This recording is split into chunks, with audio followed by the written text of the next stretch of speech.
카톡이 문제가 생겨서 여러분들이 설교문을 볼 수가 없으니만큼 더더욱 본래의 예배에 얼굴을 대면하고 그렇게 말씀을 듣는 귀한 시간이 되기를 바랍니다. 오늘 읽으신 것처럼 설교 본문은 하나님의 진노의 7 대접에 대해서 기록하고 있습니다. 7 대접의 재앙은 15장 1절에 말하였던 것처럼 마지막 재앙입니다. 그래서 15장 1절을 보시면 또 하늘에 크고 이상한 다른 이적을 보매 7 천사가 이 7 재앙을 가졌으니 곧 마지막 재앙이라 하나님의 진노가 이것으로 마치리로다. 그러니까 곧 7 대접은 하나님의 재앙의 마지막이다라고 말해주고 있습니다. 그러면 이 마지막 재앙의 목표는 무엇인가? 그것은 바로 큰 성 바벨론의 무너짐입니다. 그래서 오늘 본문에 있는 것처럼 7째 천사가 대접을 쏟으니까 되었다 하고 큰 음성이 성전에서 보좌로부터 났습니다. 무엇이 되었는가 하면 16장 19절에 말한 것처럼 큰 성이 세 갈래로 갈라지고 만국의 성들도 무너지니 큰 성 바벨론이 하나님 앞에 기억하신 바 되어 그의 맹렬한 진노의 포도주 잔을 받으매라고 하면서 곧 큰 성 바벨론의 멸망을 7 대접의 재앙으로 말미암아 비롯되었다 이렇게 말하고 있는 것입니다. 그런 다음에 이제 요한계시록 17장과 18장은 이 큰 성 바벨론의 무너짐에 대해서 확대 설명을 하고 있습니다. 그래서 18장 21절에 보시면 이렇게 말합니다. 18장 21절을 함께 보시겠습니다.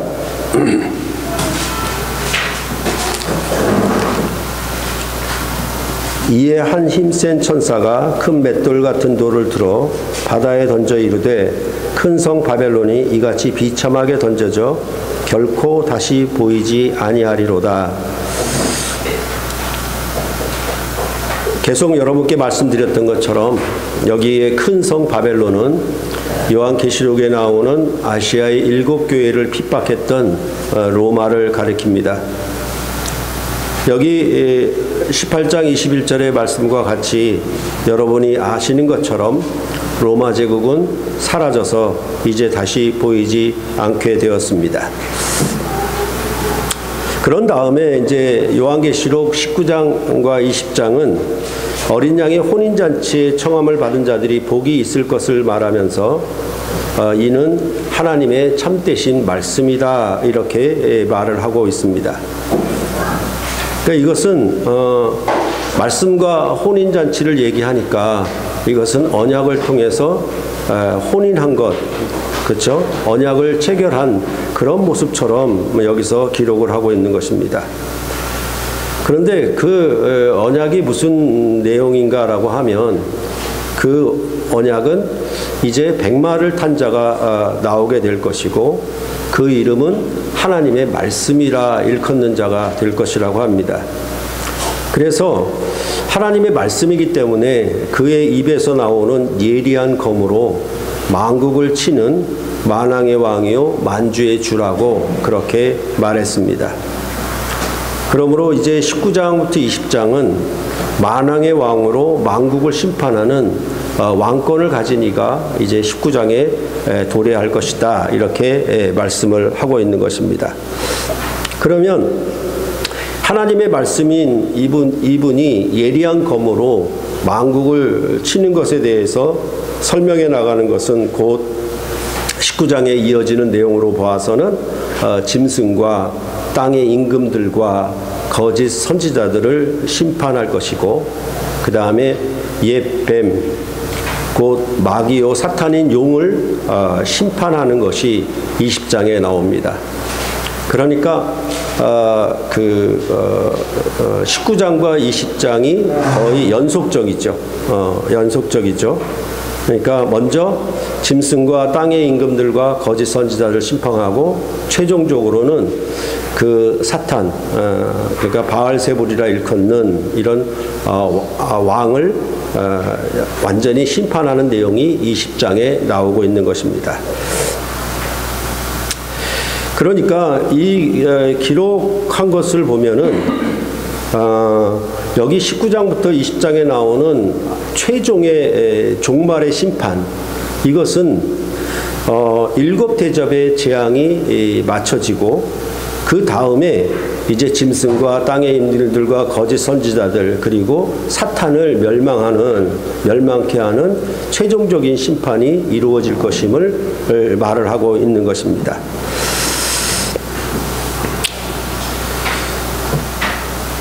성경이 말하는 심판은 교회를 환난으로 핍박한 악한 자들에게는 환난으로 갚으시는 것이지만은 교회에게는 상대적으로 안식으로 갚으신다라고 우리가 데살로니가 후서 1장 6절로부터 7절에 말해주고 있습니다. 거기 보면은 너희로 환난을 받게 하는 자들에게는 환난으로 갚으시고 환난을 받는 너희에게는 우리와 함께 안식으로 갚으시는 것이 하나님의 공이시니라고 말을 하는 것입니다. 그래서 이런 하나님이 환난으로 갚으시는 심판에 대해서는 데살로니가 후서는 뭐라고 얘기하냐면 주 예수께서 자기의 능력의 천사들과 함께 하늘로부터 불꽃 가운데에서 나타나실 때에 하나님을 모르는 자들과 우리 주 예수의 복음에 복종하지 않는 자들에게 형벌을 내실 것이라고 말을 하고 그 형벌은 영원한 멸망의 심판이다 이렇게 말을 한 것입니다. 그러니까 우리가 요한계시록을 읽으면서 종말의 심판에 대해서 기록하고 있으니까 매우 무섭다, 두렵다. 요한계시록은 읽기도 가까이 하기도 어렵다, 힘들다, 무섭다 이렇게 자꾸 반응을 보이는데 실질적으로는 성경은 어떤 의미로 얘기하냐면 악한 대적들에게는 심판이 큰 두려움이고 떨림이겠지만은 상대적으로 하나님의 백성들은 안식이다, 평강이다 이렇게 말을 하고 있는 것입니다. 그런 점에 대해서 우리가 좀 더 다시 한번 되새길 필요가 있겠습니다. 그러면 이런 심판을 어떤 방식으로 성경은 말하냐면 전쟁을 통해서 얘기를 하고 있습니다. 그것은 구약의 옛 출애굽으로 이루는 이스라엘 나라도 전쟁을 통해서 대적을 심판함으로 그 나라가 이루어졌기 때문입니다. 이와 같이 신약의 새 출애굽으로 이르는 교회도 전쟁을 통해 대적을 심판함으로 그 역사가 완성이 될 것임을 말을 하고 있는 것입니다. 그렇기 때문에 성경은 창세기부터 요한계시록까지 전쟁 이야기다, 전투에 관한 얘기다, 하나님 나라와 악한 세상 나라가 어떻게 싸우고 그 전쟁에서 누가 승리하느냐 이 얘기에 대해서 창세기부터 요한계시록까지 기록하고 있다라고 생각하시면 됩니다. 그러니까 성경 말씀은 이걸 갖다가 암송하고 이것을 주문을 외우듯이 외우면 내 마음이 깨끗해지고 내 영이 맑아지고 그러게 아니고요. 성경은 싸움 얘기예요. 하나님 나라를 대적하는 악한 세력과 하나님 나라 편에 있는 백성들이 어떻게 싸워 누가 궁극적으로 승리하느냐 이 얘기를 하고 있는 것입니다. 그 점에 대해서 우리가 분명하게 성경의 전 문맥 그 다음에 요한계시록의 전 문맥도 이 전쟁을 통해서 심판하신다라고 하는 것을 우리가 분명히 먼저 인식을 하는 것이 좋겠습니다.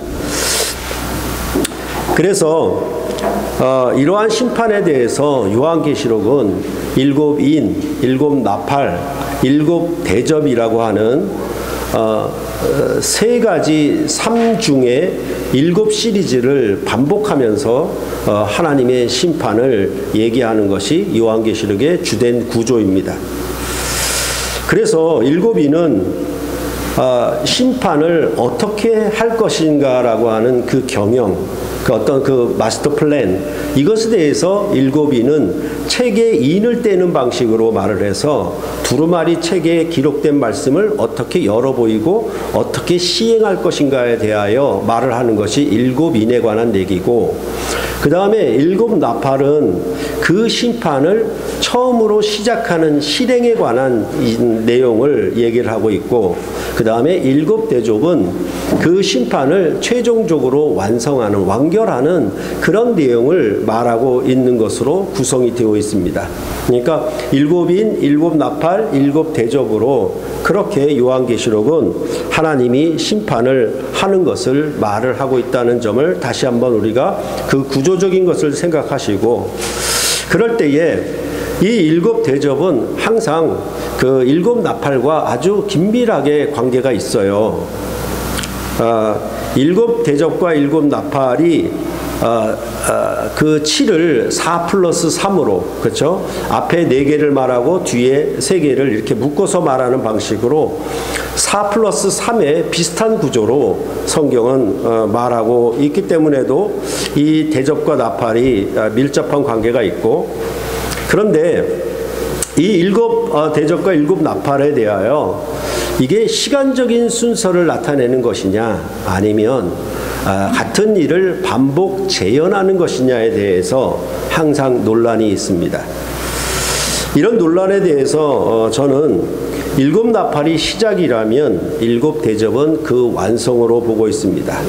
그러니까 어느 날 어느 시에 무슨 일이 일어난다라고 하는 어떤 예고적인 얘기를 연대기적으로 말하려고 하는 것이 아니라 그 심판의 시작과 완결, 이런 방식으로 일곱 나팔과 일곱 대접을 말한다는 점을 여러분들이 주목하시면 좋겠습니다.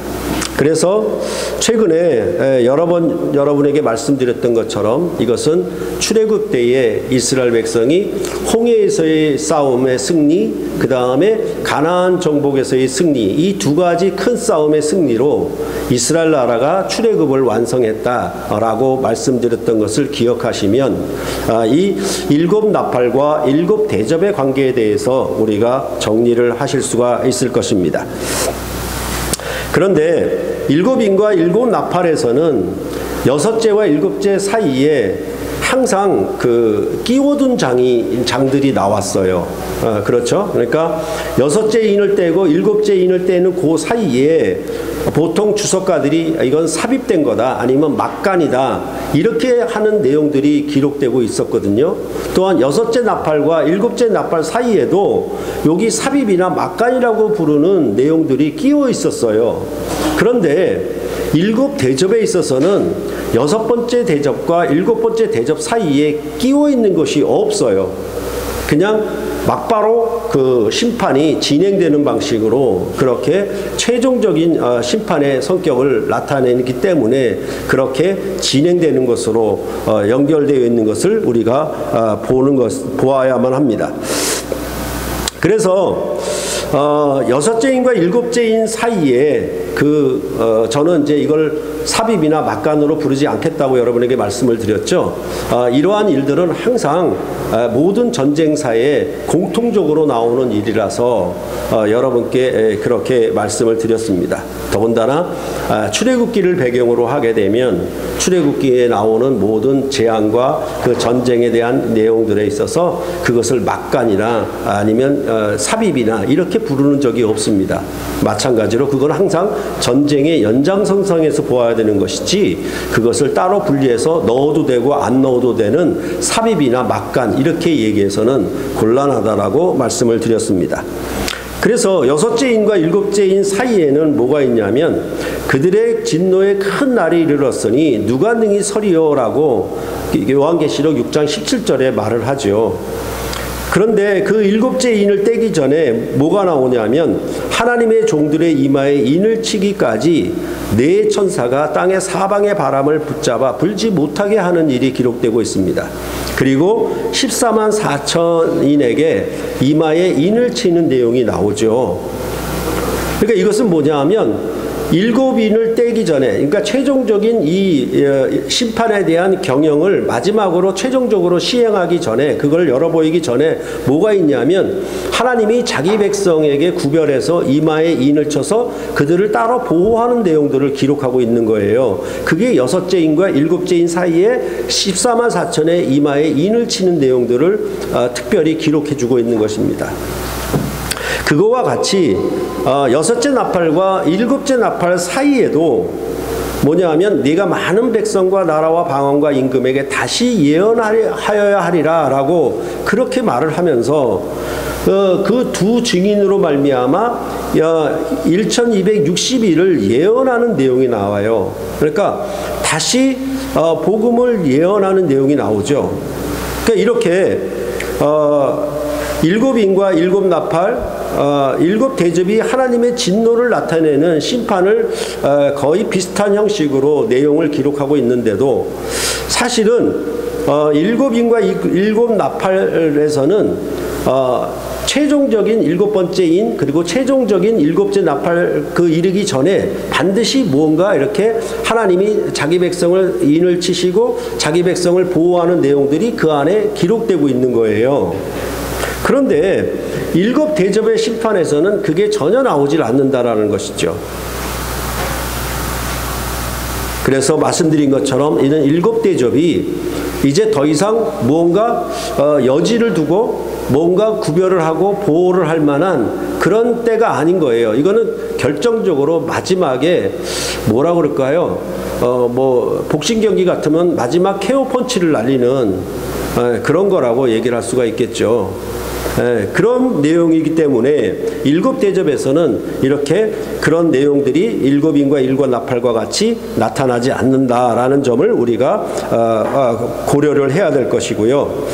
그랬을 때 이것을 이 7 대접에 대해서 뭐냐면 하나님의 진노를 가득히 담은 대접이라고 얘기를 하고 있거든요. 그러니까 이게 뭐냐면 아주 충만한 진노죠. 어떻게 보면 가득 찬 분노죠.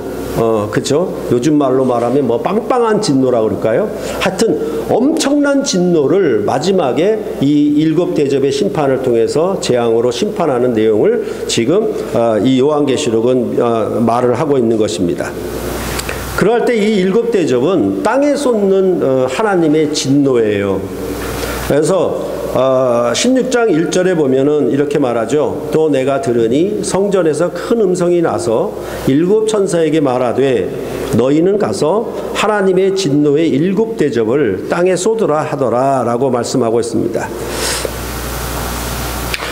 그러니까 성전에서 큰 음성이 나서 7 천사에게 말하는 것은 왕이 궁전에서 7 천사에게 명령한 것이죠.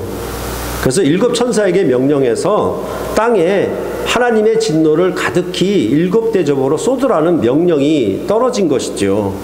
그래서 이렇게 16장 1절에 말한 다음에 이제 첫 번째 대접, 두 번째 대접, 세 번째 대접 이런 방식으로 그 대접이 어떻게 쏟아 부어지는지에 대해서 말씀을 하고 있는 것입니다. 그런데 우리가 좀 이 7 대접의 심판에서도 그렇거니와 여기 나타난 7 대접의 그 내용을 기록하는 것 가운데 어떤 특이한 어떤 구조적인 특성을 우리가 좀 고려를 해야 될 것 같아요. 7 대접을 땅에 쏟는 명령을 실행함에 있어 마지막 7 대접을 쏟기 전에 6째 대접에서 큰 날에 있을 전쟁을 위하여 새 영이 히브리어로 아마겟돈이라 하는 곳에 왕들을 모은다는 말씀이 16장 16절에 나오고 있습니다. 여러분들도 뭐 믿지 않는 사람들도 아마겟돈에 대해서는 많이 들어보죠. 그렇죠? 아마겟돈 이렇게 얘기를 하죠. 저도 처음 이 아마겟돈을 들었을 때는 굉장히 두려웠거든요.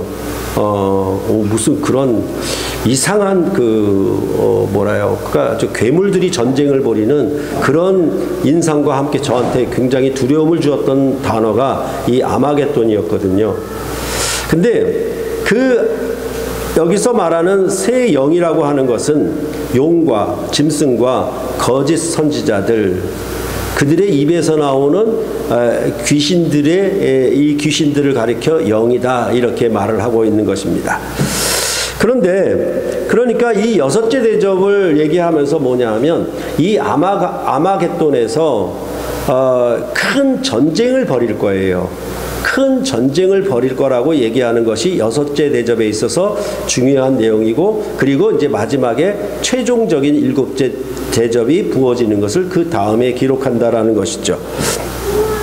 그런데 이러한 전쟁에 대해서 얘기하는 방식은 일곱 나팔에 있어서도 마찬가지예요. 즉 여섯째 나팔에 있어서 이 내용을 똑같이 기록을 하고 있습니다. 그래서 9장 13절로부터 21절을 한번 보시겠습니다. 요한계시록 9장 13절로부터 21절 한 절씩 교대로 한번 읽어보겠습니다. 9장 13절로 21절 제가 한 절 읽고 여러분들 읽으시기 바랍니다. 여섯째 천사가 나팔을 불매 내가 들으니 하나님 앞 금제단 네 뿔에서 한 음성이 나서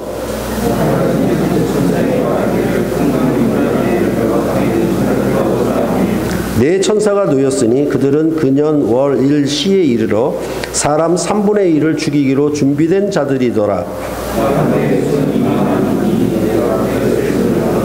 이 같은 환상 가운데 그 말들과 그 위에 탄 자들을 보니 불빛과 자줏빛과 유황빛 호심경이 있고 또 말들의 머리는 사자머리 같고 그 입에서는 불과 연기와 유황이 나오더라.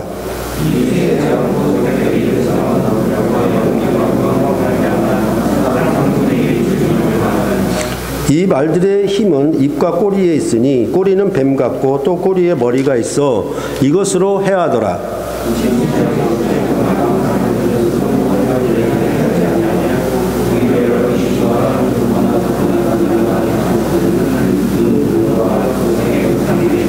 함께 읽겠습니다. 또 그 살인과 복술과 음행과 도둑질을 회개하지 아니하더라.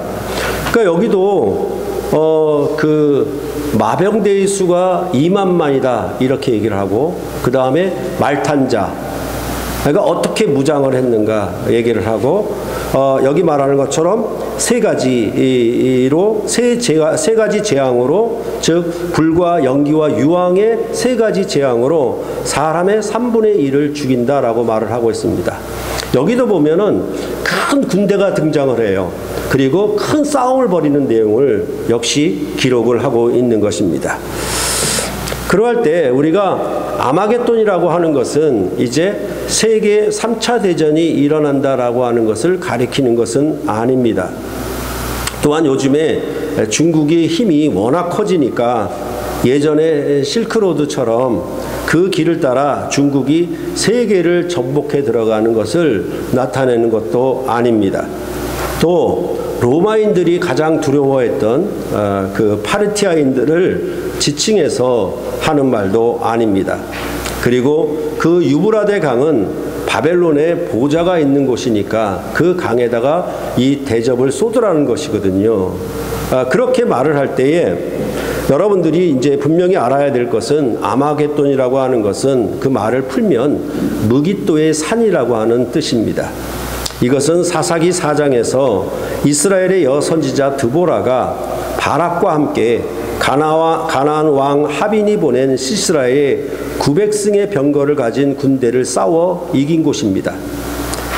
그러니까 여기도 뭐냐 하면 이 아마겟돈이라고 하는 이름 자체가 큰 군대와 전쟁을 벌인 장소를 이렇게 말을 하고 있는 거예요. 그래서 여섯째 나팔에서는 말탄자가 새 재앙으로 치면 회개하지 않고 우상을 섬기는 것으로 말하는 반면에 여섯째 대접에서는 아마겟돈으로 전쟁을 위하여 땅의 임금들을 모으는 것으로 말을 하고 있습니다. 그러니까 거듭된 하나님의 진노의 재앙에도 불구하고 오히려 세력을 모아 대항하여 큰 전쟁을 벌이려고 하는 것이 바로 여섯 번째 대접에 나타난 일입니다. 그래서 이적을 행하여 용의 입, 짐승의 입, 거짓 선지자의 입으로 천하의 임금들을 다 모아 한바탕 큰 전쟁을 벌이려고 하는 것을 지금 여섯 번째 대접에 대해서 말을 하고 있는 것입니다. 그러니까 항상 이게 뭐냐면 용의 입, 짐승의 입, 거짓 선지자의 입 이렇게 말하는 건 전부 뭐예요? 거짓을 말하는 그러니까 하나님의 말씀에 대조된 방식으로 얘기하는 방식이죠. 그렇죠? 그럴 때 이제 이 일곱 나팔과 일곱 대접을 기록하는 요한계시록의 내용들은 모두 출애굽에 나타난 그 재앙을 모델로 하고 있습니다. 이것은 요한계시록 주석을 쓴 그레고리 비례 견해가 그렇고, 대체적으로 이 출애굽 재앙을 모델로 한다는 것, 즉 출애굽 모형을 갖고 있다라는 데에서는 요한계시록 주석가들이 많이 일치를 하고 있는 것. 이건 최근의 견해들이죠. 근데 이 요한계시록이 말하는 나팔과 대접에 대하여 앞서 말씀을 드렸던 것처럼 두 시리즈가 같은 것을 반복 재현한다라고 주장하는 사람들이 있습니다. 그 이유는 나팔과 대접 사이에 매우 유사한 병행이 있기 때문에 그렇습니다. 이에 대해서는 다음 시간에 일곱 대접을 자세히 풀면서 비교해 보기로 하겠습니다. 아울러 나팔 환상은 불안정한 즉석 사진에 비유할 수 있고, 대접 환상은 좀 더 세밀하게 찍은 사진에 비유할 수 있다는 그레고리 비례의 이런 견해는 별로 탐탁지 않습니다. 그러니까 나팔과 대접이 출애굽 모형을 갖고 있다는 점에는 제가 동의하지만, 이게 불완전한 즉석 사진과 아니면 세밀하게 찍은 온전한 사진과 나팔과 대접을 비유하는 것은 저는 동의하지는 않습니다. 그런데 이런 그 큰 전쟁, 즉 최종적인 결전의 어떤 전투에 대해서 말하는 것은 역시 그 출애굽에 나오고 있습니다. 애굽에 내린 열재앙을 통해 이스라엘 백성은 애굽에서 나왔고, 광야에서 불기둥과 구름기둥으로 하나님의 보호를 받았죠.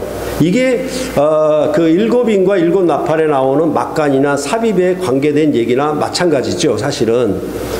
그런 후에 뭐냐 하면 홍해에서 최종의 결전이 벌어지는 거예요. 큰 전쟁이 벌어진 거죠.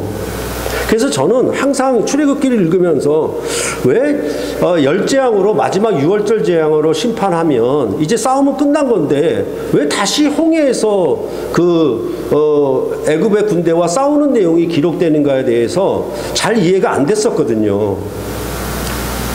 그런데 그 홍해의 군대, 홍해에서 싸우는 모습을 얘기할 때 뭐냐 하면, 애굽의 파라오가 뭐냐 하면 600대의 철병거를 동원했어요.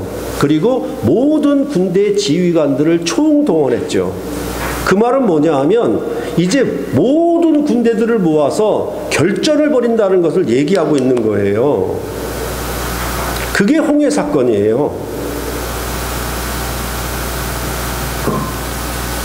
이게 이 홍해에서의 결전을 통해서 여호와 하나님은 애굽의 군대를 바다에 수장함으로 최종적인 승리를 거두었고, 그로 말미암아 이스라엘 백성은 가나안 땅을 기업으로 얻는 확실한 보증이 되었다라고 말을 하고 있는 것입니다. 그러니까 하나님이 자기 백성을 구원하는 일에 그거를 전투로 얘기한다라고 하면, 이제 아론과 모세가 바로의 궁전에 날아가서 그 지팡이를 뱀으로 만든 기적이 개막전이고, 우리가 최종적으로는 10가지 재앙으로 마지막 유월절 재앙이라고 딱 결론을 지었는데, 그래서 제가 유월절 재앙은 히로시마에 원자폭탄을 투하한 것과 같다 이렇게 얘기를 했는데, 실질적으로 보면은 어디가 완전한 결정적인 승리라고 하면은 애굽의 군대를 홍해에서 장사 지낸 이 결정적인 전투가 있었던 거예요. 그것으로 말미암아 비로소 이스라엘은 완전히 출애굽을 하게 된 것이죠. 그러면 열재앙, 그 다음에 광야에서 구름기둥과 불기둥, 그 다음에 홍해 사건은 아주 적절한 구성 요소가 되고 있는 거예요.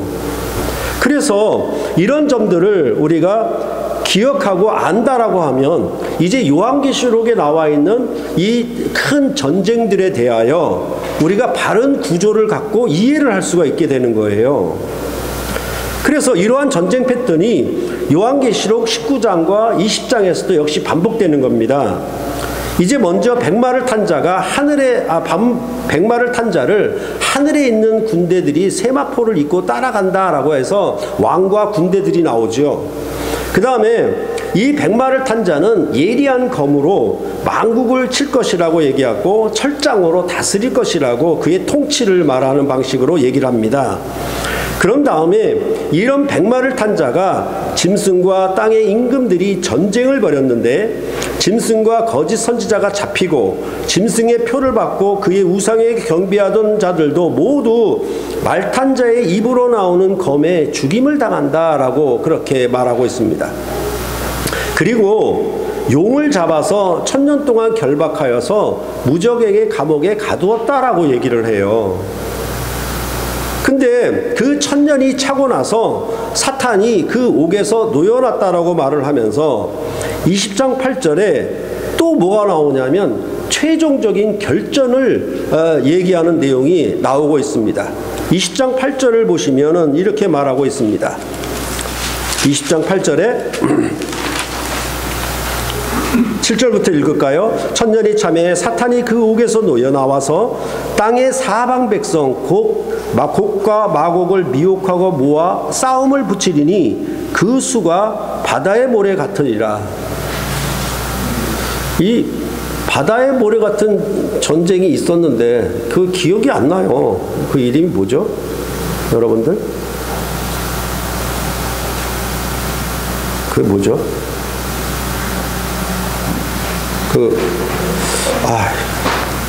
영화 이름이 있었는데 하여튼 큰 싸움이죠. 바다의 모래와 같은 무리들이 싸움을 벌이니까 마지막 최종적인 군대 전투가 지금 여기 또 묘사되고 있는 거예요. 그러니까 이게 어떻게 되고 있냐면 7대접의 심판일 때에도 뭐냐면 6번째 대접에서 그 아마겟돈에서 왕들을 모으는 큰 전쟁을 얘기하고 있고 그 다음에 일곱 대접, 그 다음에 이제 이런 것은 재앙에 대한 얘기들인데 마지막에 19장과 20장의 최종적인 심판, 그것을 또 전투로 얘기를 하면서 백마를 탄 자들과 그와 함께하는 자들의 승리를 얘기하는데 어떤 방식으로 얘기하냐면 여기 말하는 것처럼 곡과 마곡의 무리들을 큰 바다의 모래와 같은 무리들을 크게 모아서 큰 싸움을 벌이게 될 것을 말을 한 다음에 그 다음에 이제 이것이 끝나고 곧 이제 하나님의 백보자 심판, 흰 보좌에서 하나님이 심판하는 내용과 21장의 새 하늘과 새 땅 그리고 새 예루살렘에 들어가는 일들을 말을 하고 있는 거예요. 그러니까 이런 것들이 뭐냐 하면 이 곡과 마곡의 마지막 결전에서 사탄과 그를 따르던 무리들이 최종적으로 패하여서 이제 이 불과 유황못에 던져지고 거기는 짐승과 거짓 선지자도 함께 있어 세세토록 밤낮 괴로움을 받는 영원한 멸망의 형벌을 받는 것으로 말을 하고 있고, 이러한 심판이 끝났으니까 상대적으로 주를 믿는 백성들에게는 하나님이 그들을 의롭게 상을 주시고 새하늘과 새 땅과 새 예루살렘에 들어가는 안식의 복을 주시는 것으로 그렇게 기록되고 있는 거예요.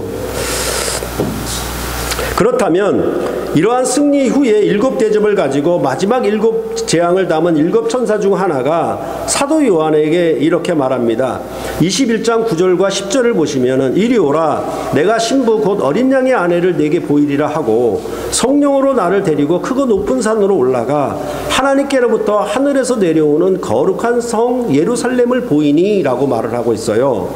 그러니까 7대접을 가지고 마지막 7재앙을 담은 7천사 중 하나가 사도 요한에게 말하는 것인데, 이것은 무슨 얘기냐면 크고 높은 산으로 올라가 하나님께로부터 하늘에서 내려오는 거룩한 성 예루살렘을 보였다라고 하는 것은 어떤 의미냐면 이제 다윗이 가나안 땅의 족속들을 다 물리치고 최종적인 승리를 거둔 다음에 시온산에 예루살렘 성과 성전을 건축한 것을 말하는 방식으로 그렇게 되어 있는 거예요.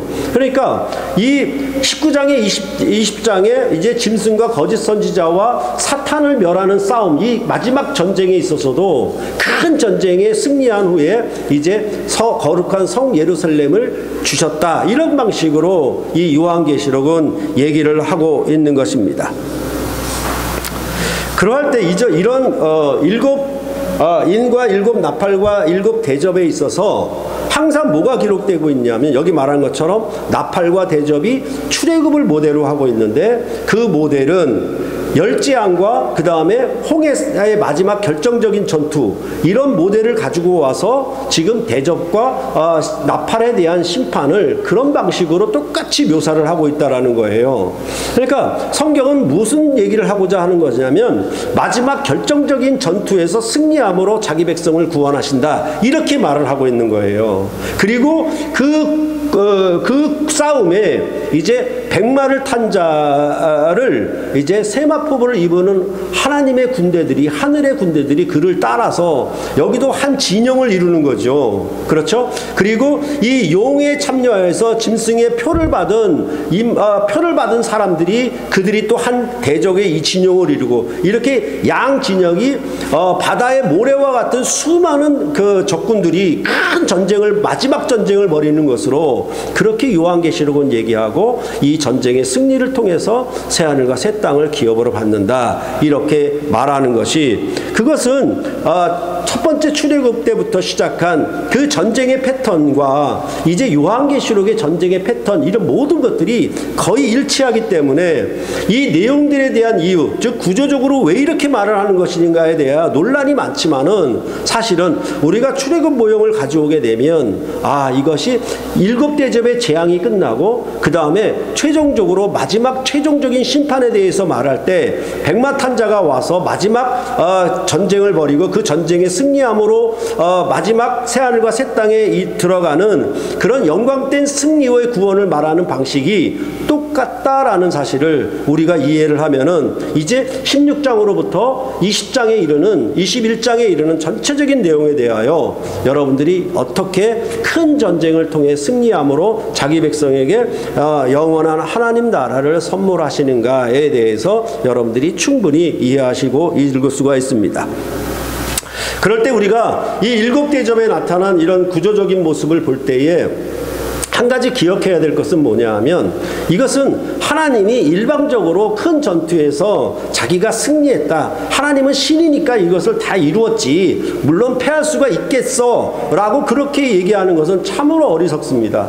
왜냐하면 이 요한계시록에서 말하는 이 전쟁에 대한 얘기들은 전반적으로 어떤 것이 원인이 되었냐라고 하면은 모두 일곱 나팔과 일곱 대접 이 모든 것들은 성도들의 기도를 통해서 이루어진 거예요. 하나님이 일방적으로 내가 칼을 휘둘러 가지고 입에서 나오는 예리한 말씀으로 그냥 다 쳤다 이겼다 이게 얘기하는 게 아니고 이 전쟁은 누구를 위한 승리라면은 백성들의 기도에 응답하는 승리란 말이에요. 다시 말해서 이 전쟁의 승리는 전부 뭐냐 하면 왕이 혼자 하나님의 주권으로 이룬 승리가 아니고 왕과 백성이 함께 이룬 승리다라고 말을 하는 것이 이 일곱 나팔과 일곱 대접의 심판에서 나타난 그런 아주 중요한 내용임을 우리가 잊어서는 안 된다라고 하는 것입니다. 이것은 역시 그 출애굽기가 역시 배경이에요. 애굽에 대한 심판은 이스라엘 백성들의 고통 소리가 하나님께 상달되었기 때문에 하나님이 그것을 기억하시고 이제 애굽에 대한 심판을 행하시는 거예요. 그래서 출애굽기 2장 23절에 보면 여러 해 후에 애굽 왕은 죽었고 이스라엘 자손은 고된 노동으로 말미암아 탄식하며 부르짖으니 그 고된 노동으로 말미암아 부르짖는 소리가 하나님께 상달된지라. 그런데 이러한 애굽에 대한 심판은 하나님이 애굽의 바로 왕이나 애굽 백성들이 우리를 괴롭히고 학대하고 노예로 부리니까 우리 그것을 원수를 갚아달라고 하는 복수의 차원에서만 이루어진 것은 아니에요. 출애굽기 2장 24절 25절에 보면은 하나님이 그들의 고통 소리를 들으시고 하나님이 아브라함과 이삭과 야곱에게 세운 그의 언약을 기억하사 하나님이 이스라엘 자손을 돌보셨고 하나님이 그들을 기억하셨더라 라고 말씀하고 있는 것입니다. 그러니까 하나님이 이제 이스라엘 백성이 애굽에서 고통받는 신음소리를 들으시고 애굽을 심판하실 것인데 그건 단순히 원수 갚고 복수하는 차원이 아니라 이전에 아브라함에게 했던 언약을 이루심이다. 아브라함에게 했던 약속을 성취하심이라고 말을 하고 있는 거예요. 이것과 같이 백마를 탄 자가 오는데 그 백마를 탄 자의 이름이 뭐냐 하면 하나님의 말씀이에요. 웃기지 않습니까? 백마를 탔는데 하나님의 말씀이라니. 그러니까 이런 성경적인 표현은 뭐냐 하면 거기에 어떤 뜻이 담겨 있냐면 이 백마를 타고 오시는, 다시 오시는, 재림하시는 예수 그리스도는 뭐다? 하나님의 말씀을 성취하시는 왕으로 오신다라고 말씀하고 있는 거예요. 그렇기 때문에 이 대적을, 모든 대적을 멸하실 때에도 그 입에서 나오는 예리한 검이라고 말씀하고 있는 거예요. 곧 말씀으로 치겠다라는 얘기죠. 이처럼 언약을 성취하여 하나님이 땅에 거하는 자들을 심판하면은 이제 역사가 새로워지는 거예요. 그렇죠? 이제 이스라엘 백성이 애굽의 군대를 홍해에서 장사 지내고 나면 그들은 홍해를 건너 세례를 받아 새로운 삶이 시작되는 거예요. 그것처럼 이제 7 대접 그리고 최종적인 심판, 곡과 마곡에서의 전투가 끝나고 하나님의 백보자 심판이 끝나고 나면 뭐다? 새하늘과 새 땅에 새로운 시대에 들어간다라고 말씀을 하고 있는 거예요. 그러니까 이것은 똑같은 거예요. 뭐냐 하면 우리가 뭐 최종적인 승리를 거두지 않았지만은 월드컵 4강에 오른 것은 우리나라의 축구의 역사에 있어서 뭡니까? 그 4강의 승리가 4강에 올랐던 것이 뭐예요? 그 새로운 역사를 열어가는 거예요. 축구의 역사에서는. 그죠? 그러니까 누가 처음 올림픽에 나가서 금메달을 땄다. 그럼 뭡니까? 우리나라가 처음 금메달을 땄기 때문에 이제 올림픽에서 새로운 역사가 열리는 거예요. 항상 이건 똑같은 거예요. 그러니까 성경은 그런 방식으로 최종적인 승리를 통해서 무엇을 이루신다? 새로운 역사가 일어날 것이다. 새로운 시대가 열릴 것이다. 새 구원의 일들이 완성될 것이다 라고 성경은 그렇게 일관적으로 말을 하는 것입니다. 그렇다라고 하면은 이제 이 세상은 뭐냐면 공중의 권세 잡은 자를 따라서 세상의 권력과 거짓 선지자들이 연합하고 경제력으로 믿는 자들을 박해하여 세력을 모으는 때예요. 그래서 데살로니가 후서 2장 9절로부터 12절을 보시면 악한 자의 나타남은 사탄의 활동을 따라 모든 능력과 표적과 거짓 기적과 불의의 모든 속임으로 멸망하는 자들에게 있으리니 이는 그들이 진리의 사랑을 받지 아니하여 구원함을 받지 못함이라. 이러므로 하나님이 미혹의 역사를 그들에게 보내사 거짓 것을 믿게 하심은 진리를 믿지 않고 불의를 좋아하는 모든 자로 심판을 받게 하려 하심이라 말씀하고 있는 거죠. 그러니까 거짓 선지자가 나타내는 자기를 따르고 믿게 마련하는 방식이 뭐냐 하면 기적과 표적을 행하는 거예요. 그래서 자기 입으로 나오는 말의 속도로 만드는 거죠. 미혹하게 만드는 거죠. 근데 왜 그런 속임에 넘어가느냐라고 하면은 그 속이는 말이 자기도 좋은 거예요. 자기한테 맞는 거예요. 자기 욕심에 맞는 말이에요. 그러니까 거기 따라가는 거예요. 그러니까 이렇게 말하는 거죠. 뭐냐면 진리를 사랑하지 않아요. 복음을 듣기를 좋아하지 않아요. 그렇죠? 그러니까 세상에서 나오는 모든 어떤 기적과 표적, 그렇죠? 교회의 거짓 선지자들이 행하는 뭐 귀신을 쫓아내고 병을 고친다는 이적, 그것에 혹하는 거예요. 그리고 또한 이 거짓 선생들이 말하는 어떤 거짓 경제력, 이런 것에 다 속아 넘어가는 거예요. 그러니까 이런 것들은 원래 자기가 좋아하는 거거든요. 그러니까 따라가는 거예요. 그렇게 해서 하나님이 뭐다? 이들을 다 한테 모으는 거예요. 그러니까 뭐죠? 하나님이 대형교회에 다 모으는 거예요. 어떻게 봐서는. 한 곳에 모으면 심판하기도 좋잖아요. 그렇죠? 그러니까 이런 것들을 보면은 전부 뭐냐 하면 뭐냐 하면 우리가 신천지 같은 경우를 대표로 들 수 있는 거예요. 그렇죠? 거짓 선생이 마치 자기가 요한계시록을 해석할 수 있는 유능한 선지자로 그렇게 자기를 하나님 위에 자기를 높이는 방식으로 등장을 하는 겁니다. 그러면 그가 가르치는 거짓 해석에 다 넘어가는 거예요. 그래서 그것이 뭐 수십만의 무리를 이루는 거죠. 그럼 뭐다? 거기는 하나님이 심판하시기 좋게 모아놓는 것이죠. 이러한 일들이 대적들이 세력을 모은다라는 것이죠. 그죠? 대적들이 큰 바다의 모래와 같은 큰 수를 이루는 방식으로 세력을 이루게 될 거예요. 그러니까 교회가 이런 것에 대해서 승리한다라고 하는 것은 뭐냐라고 하면 하나님의 말씀과 기도로 승리하는 것이에요. 이것이 없이는 승리할 수가 없습니다.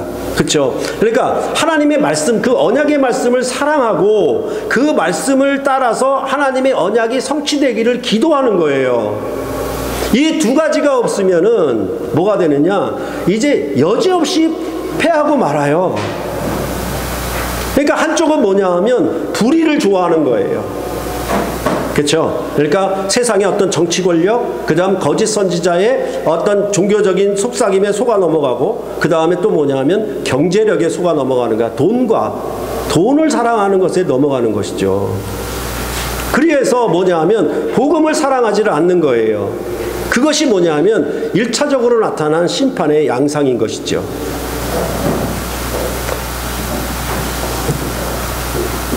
그럴 때에 하나님의 언약을 성취함으로 모든 역사를 완성하심에 성도들은 이 언약의 말씀을 듣기를 좋아하는 거예요. 그래서 이 요한계시록의 말씀은 두렵고 무서워서 가까이 하지 못할 책이 아니라 반드시 일어날 일들에 대하여 너희가 이것을 읽고 듣고 지키는 자에게 복을 주려고 쓴 책이라고 말씀을 하고 있잖아요. 말씀드렸던 것처럼 요한계시록의 전체적인 내용이 출애굽 모형을 가지고 보면은 너무나 쉬운 거예요. 그리고 이 전쟁의 양상들은 여러분에게 말씀드린 것처럼 우리가 일상적으로 경험하는 거예요.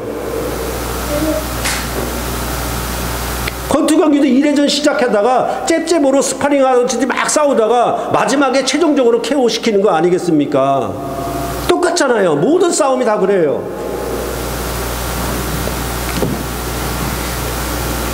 그렇게 볼 때에 여기서 무슨 얘기를 하고자 하는 것이냐면 하나님의 마지막에 나타날 역사적 승리, 역사적 구원에 성도들은 무엇으로? 백마탄 자를 따르는 세마포를 입은 거룩한 백성들로 믿음과 인내로 정절을 가지고 하나님의 언약이 이루어지기를 바라고 소원하는 기도를 통해서 그 약속에 참여하고 그 전쟁에 참여하는 것이에요. 하나님 나라의 군대가 된 것이죠. 이런 의미들이 없어요. 그냥 종교로서 교회에 가서 편안한 마음이나 얻고, 그렇죠? 서로 즐겁게 대화하고 친교하고 돌아오는 것, 이렇게 생각을 하고 있는데 아니에요. 여러분들이 교회에 나오는 건 전쟁이에요. 교회에 출석하는 것 자체가 전쟁이에요. 왜냐하면 이 진리의 말씀을 듣기를 원치 않으니까요. 세상은. 그 전쟁의 승리에서 여러분들은 이 싸움에 참여하여 여러분과 제가 하나님의 진리의 복음을 사랑하고 진리의 말씀을 듣기를 즐거워하며 형제들을 뜨겁게 피차 사랑하는 이 진리를 행할 때 교회는 승리할 수 있는 거예요. 그러지 않고는 교회도 패퇴할 수밖에 없습니다. 왜냐하면 이 공동체가 불의를 사랑하는 공동체인지 아니면 진리를 사랑하는 공동체인지 그건 자기 자신과 교회 공동체의 목표가 거기에 걸려 있는 것입니다.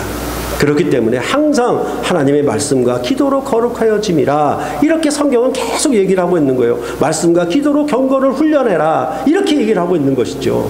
그것이 없으면 우리는 이길 수가 없습니다. 그러할 때 요한계시록은 이기는 자를 강조하면서 반드시 속히 일어날 일들에 대하여 앞서 말씀드린 것처럼 이 책의 말씀을 읽고 듣고 지키는 자가 복이 있다. 하나님의 심판의 마지막 경영을 아는 자는 뭡니까? 우리는 마지막 해답을 갖고 있는 거예요. 그러면 우리가 뭐예요? 모든 전쟁의 싸움에서 어떻게 승리할 것인가 해답지를 갖고 있기 때문에 여러분과 저는 패할 수가 없는 싸움에 하나님이 부르신 것입니다.